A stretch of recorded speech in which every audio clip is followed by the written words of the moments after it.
ओम नमो भगवते वासुदेवाय नमः। एकादशी की बहुत बहुत शुभकामनाएं। तो यह एकादशी आपके लिए बहुत खास इसलिए है क्योंकि यह संतान के उपलक्ष्य में एकादशी है। तो जिन लोगों की संतान नहीं है या जो लोग संतान की दीर्घायु चाहते हैं, उनका उज्ज्वल भविष्य चाहते हैं, तो उनको यह व्रत ज़रूर करना चाहिए।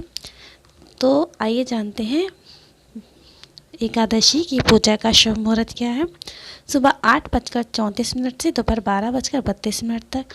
पारण का शुभ मुहूर्त रहेगा सुबह 7:14 से सुबह 9:21 तक, कल यानी कि 22 जनवरी को। तो आइए सुनते हैं पौष पुत्रदा एकादशी की कथा। भगवान श्री कृष्ण बोले, पौष माह के शुक्ल पक्ष में आने वाली इस एकादशी को पौष पुत्रदा एकादशी कहा जाता है। इसमें भी नारायण भगवान की पूजा की जाती है। विधि पूर्वक इस व्रत को करना चाहिए। इस चर और अचर संसार में पुत्रदा एकादशी के व्रत के समान दूसरा कोई व्रत नहीं है। इससे पूजने से मनुष्य तपस्वी, विद्वान और लक्ष्मीवान होता है।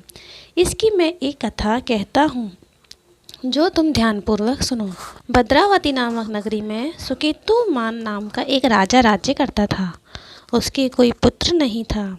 उसकी स्त्री का नाम शैव्या था। वह निपुत्री होने के कारण सदैव चिंतित रहा करती थी। राजा के पितर भी रो रो कर पिंड लिया करते थे और सोचा करते थे, इसके बाद हमको कौन पिंड देगा। राजा को कोई भाई, बांधव, धन, हाथी, घोड़े, राज्य और मंत्री, इन सब में से किसी से भी संतोष नहीं था। वह सदैव यही विचार करता था कि मेरे मरने के बाद मुझको पिंड कौन दे करेगा। बिना पुत्र के पितरों और देवताओं का ऋण मैं कैसे चुका सकूंगा। जिस घर में पुत्र ना हो उस घर में सदैव अंधेरा ही रहता है। इसलिए पुत्र उत्पत्ति के लिए प्रयत्न करना चाहिए। जिस मनुष्य ने पुत्र का मुख देखा है वह धन्य है। उसको इस लोक में यश और परलोक में शांति मिलती है, अर्थात उनके दोनों लोक सुधर जाते हैं। पूर्व जन्म के कर्म से ही इस जन्म में पुत्र, धन आदि प्राप्त करते हैं। राजा इसी प्रकार रात दिन चिंता में लगा रहता था। एक समय तो राजा ने अपने शरीर को त्याग देने का निश्चय किया, परंतु आत्मघात को महान पाप समझकर उसने ऐसा नहीं किया। एक दिन राजा ऐसा ही विचार करता हुआ अपने घोड़े पर चढ़कर वन को चल दिया तथा पक्षियों और वृक्षों को देखने लगा। उसने देखा कि वन में मृग, व्याघ्र, सुअर, सिंह, बंदर, सर्प आदि सब भ्रमण कर रहे हैं। हाथी अपने बच्चों और हथनियों के बीच घूम रहा है। इस वन में कहीं तो गीदड़ अपने कर्कश स्वर में बोल रहे हैं, कहीं उल्लू ध्वनि कर रहे हैं। वन के दृश्यों को देखकर राजा सोच विचार में लग गया। इसी प्रकार आधा दिन बीत गया। वह सोचने लगा कि मैंने कई यज्ञ किए, ब्राह्मणों को स्वादिष्ट भोजन से तृप्त किया, फिर भी मुझको दुख प्राप्त हुआ क्यों। राजा की प्यास के मारे अत्यंत दुखी हो गया और पानी की तलाश में इधर उधर फिरने लगा। थोड़ी दूर पर राजा ने एक सरोवर देखा। उस सरोवर में कमल खिले थे तथा सारस, हंस, मगरमच्छ आदि विहार कर रहे थे। उस सरोवर के चारों तरफ मुनियों के आश्रम बने हुए थे।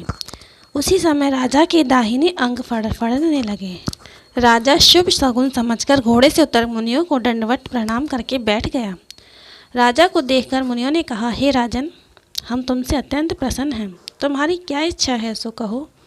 राजा ने पूछा, महाराज आप कौन हैं और किस लिए यहाँ आए हैं, कृपया करके बताइए। मुनि कहने लगे, हे राजन, आज संतान देने वाली पुत्रदा एकादशी है। हम लोग विश्वदेव से आए हैं और इस सरोवर में स्नान करने के लिए आए हैं। यह सुनकर राजा कहने लगा, महाराज मेरे भी कोई संतान नहीं है। यदि आप मुझ पर प्रसन्न हैं तो एक पुत्र का वरदान दीजिए। मुनि बोले, हे राजन, आज पुत्रदा एकादशी है, आप अवश्य ही इसका व्रत करें। भगवान की कृपा से आपके ही अवश्य घर में पुत्र होगा। मुनि के वचनों को सुनकर राजा ने उसी दिन एकादशी का व्रत किया और द्वादशी को उसका पारण किया। इसके पश्चात मुनियों को प्रणाम करके महल में वापस आ गया। कुछ समय बीतने के बाद रानी ने गर्भ धारण किया और 9 महीने के पश्चात उनके एक पुत्र रत्न की प्राप्ति हुई। वह राजकुमार अत्यंत शूरवीर, यशस्वी और प्रजापालक हुआ। श्री कृष्ण बोले, हे राजन, पुत्र की प्राप्ति के लिए पुत्रदा एकादशी का व्रत करना चाहिए।